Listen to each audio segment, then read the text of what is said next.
Good morning students. बेटा हमने कबीरदास पढ़ा था वीडियो नंबर 9 और 10 में। आज हम वीडियो नंबर 11 लेकर आए हैं। इसमें नेक्स्ट कविता है मीरा के पद, जो मीराबाई द्वारा लिखे गए हैं, और इसका सार मैं आपको समझाऊंगा, एक्सप्लेन करूंगा। संक्षेप में मैंने इसका कुछ व्याख्या यहाँ पर लिखा है, जिससे आपकी समझ में आ पाए कि इन पद्यों में क्या दिया गया है। दो पद हैं, दोनों पदों का मैं व्याख्या करूंगा संक्षेप में। उसको समझना पहले मैं थोड़ा सा इन दोनों पद का सार आपके समक्ष प्रस्तुत कर रहा हूँ। इसको सुने। देखिए, मीरा जो थी एक कृष्ण भक्त कवित्री थी, जो कृष्ण से बहुत प्रेम करती थी, कृष्ण को ही अपना पति मानती थी, और उन्होंने इसके लिए बहुत सारे कष्ट सहे थे। उन्होंने समाज का बहुत सारी बातों को सहन करना पड़ा था, लेकिन कृष्ण के भक्त, कृष्ण के प्रेम यानी कृष्ण को वो बहुत ज़्यादा मानती थी बचपन से ही। तो देखिए, अभी हम आपके समक्ष इसके बारे में बताते हैं, सुनिए ध्यान से। मीरा कहती हैं कि उसके जीवन में कृष्ण ही उसके सर्वस्व हैं। उसने लोक लाज छोड़कर और कुल मर्यादा का बंधन तोड़कर संतों का साथ कर लिया है। उसने अपने आंसुओं से सींच सींच कर प्रेम की बेल को बढ़ा लिया है। उसे कृष्ण का प्रेम ही माखन जैसा मूल्यवान प्रतीत होता है, और शेष सांसारिकता छाछ जैसी व्यर्थ प्रतीत होती है। जैसे दूध में से मक्खन निकाल लेते हैं और छाछ बच जाती है ना, छाछ को सांसारिक माना है, और माखन जो है उसको कृष्ण का प्रेम माना है। वह भक्तों को देखकर प्रसन्न होती हैं और जगत को देखकर रोती हैं, यानी जगत यानी संसार को देखकर उन्हें दुख होता है। ये पद 1 में बताया है। देखिए, पद 2 की बात करते हैं। इस पद में मीरा कृष्ण के प्रति अपनी दीवानगी प्रकट करती हैं। वे अपने नारायण के प्रति पूरी तरह समर्पित हो चुकी हैं। लोग उसे दीवानी कहते हैं।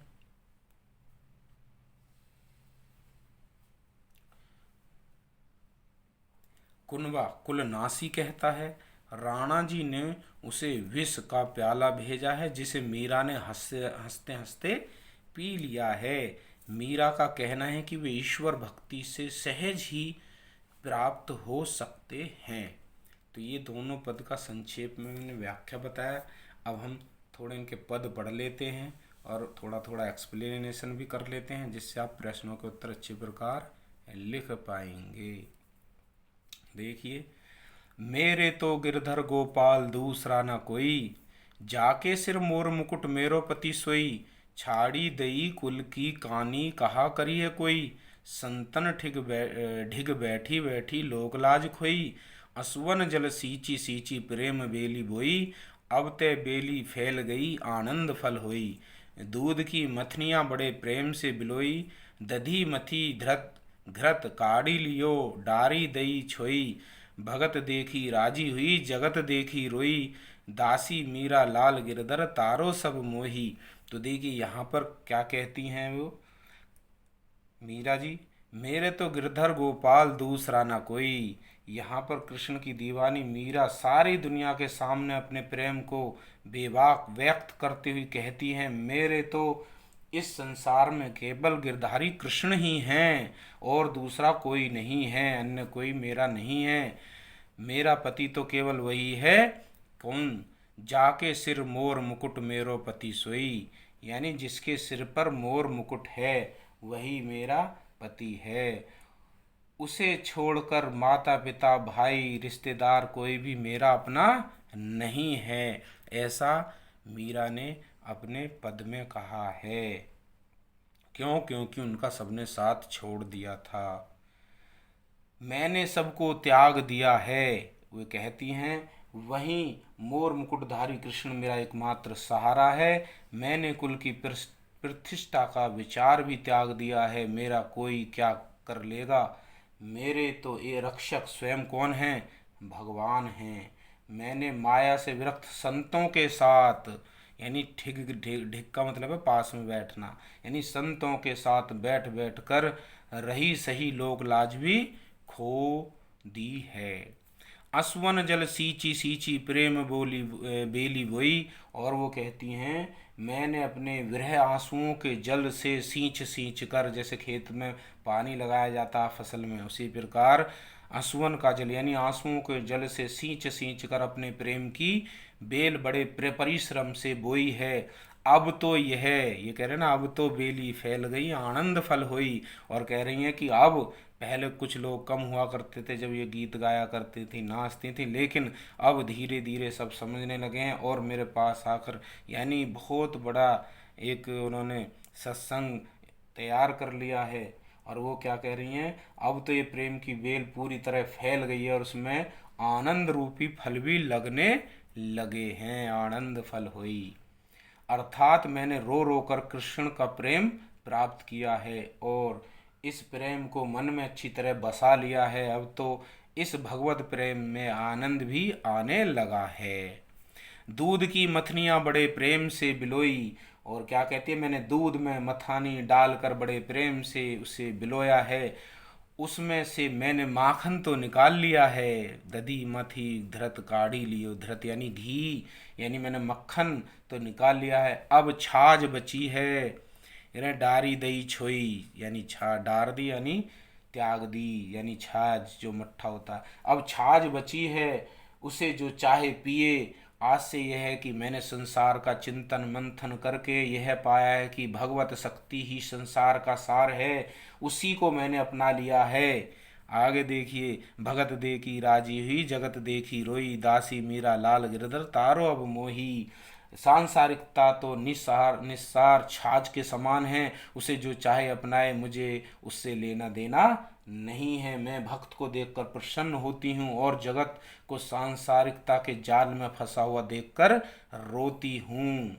दासी मीरा अपने प्रभु से प्रार्थना करती हैं, हे गिरिधारी कृष्ण, ये रहा ना गिरिधारी कृष्ण, मैं आपकी सेविका हूँ, कृपया अब मेरा उद्धार करो और प्रतीक्षा ना कराओ। ऐसा मीरा ने इस पद में कहा है। आपकी समझ में आ गया होगा। नेक्स्ट पद पढ़ते हैं इसका। ये देखिए, पग घुंघरू बांधी मीरा नाची, मैं तो मेरे नारायण सु आपई हो गई साची। लोग कहे मीरा भई बाबरी, न्यात कहे कुल नासी। बिस्का प्याला राणा भेजो, पीबत मीरा हांसी। मीरा के प्रभु गिरधर नागर, सहज मिले अविनाशी। तो यहाँ पर मीरा के नेक्स्ट पद का एक्सप्लेनेशन हम संक्षेप में करते हैं, इसको भी ध्यान से सुनना।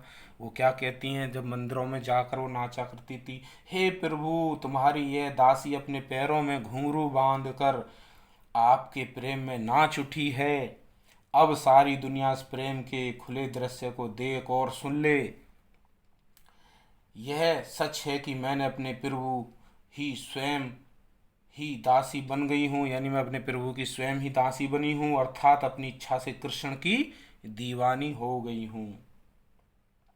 लोग मुझे पागल हो गई बताते हैं, मेरे इस खुले कृष्ण प्रेम पर मेरी सास मुझे कुलनाशनी कहती है। ये रे ना, लोग कहे मीरा भाई बाबरी, लोग तो मीरा को बाबरी कहते हैं और सास उसकी क्या कहती है, कुलनाशनी कहती है। वह कहती हैं कि मैंने यह कर्म करके अपने कुल की छवि को मिट्टी में मिला दिया है। आगे देखिए, विष का प्याला राणा भेजा, पीवत मीरा हंसी। राणा जी ने मुझे मार डालने के लिए विष का प्याला भरकर भेजा, मैं उस प्याले को भी सहर्ष पी गई, परंतु कृष्ण की इस दासी पर उस जहर का कोई प्रभाव नहीं पड़ा और वह हंसने लगी। मीरा कहती हैं, मीरा के प्रभु गिरधर नागर, सहज मिले अविनाशी। मीरा कहती है, मेरे प्रभु तो गिरधर कृष्ण हैं, मुझे सहज ही उस अविनाशी प्रभु के दर्शन सुलभ हो गए हैं, यानी मुझे श्री कृष्ण के दर्शन हो गए हैं।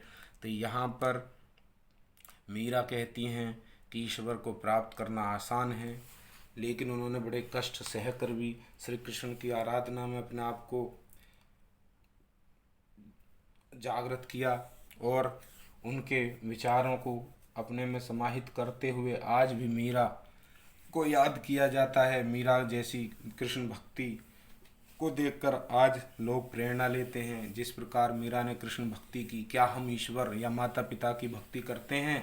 क्या उनकी भक्ति में लीन रहते हैं, तो हमें से ये प्रेरणा मिलती है हमें भी मीरा की तरह किसी भी कार्य को करने के प्रति समर्पित हो जाना चाहिए। चाहे हम पढ़ाई कर रहे हों, चाहे हम अपने माता पिता की इच्छाओं को पूर्ण करने के लिए हमें लगातार प्रयत्न करना चाहिए, संघर्ष करना चाहिए, जैसे मीरा ने किया था। अगर हम शिक्षा को प्राप्त करने के लिए अच्छे अंक प्राप्त कर सकते हैं और अच्छी शिक्षा ग्रहण कर सकते हैं, अपने विचारों में अच्छे विचार रखते हुए माता पिता का कहना का आज्ञा दी है उसको आज्ञा को मानते हुए हमें आगे बढ़ना चाहिए। हमें कभी अपने माता पिता के खिलाफ संघर्ष नहीं करना चाहिए। ये तो यह मीरा के माध्यम से हमें समझाया, क्योंकि वो तो कृष्ण भक्ति में लीन थी, उन्होंने प्राप्त की। ऐसे ही हमें अपने माता पिता को खुश रखते हुए अपने गंतव्य को प्राप्त करना होगा। ठीक है छात्रों, मिलते हैं नेक्स्ट वीडियो में, इसके प्रश्न उत्तर लेकर आएंगे हम। वीडियो देखने के लिए, सुनने के लिए आपका बहुत बहुत धन्यवाद।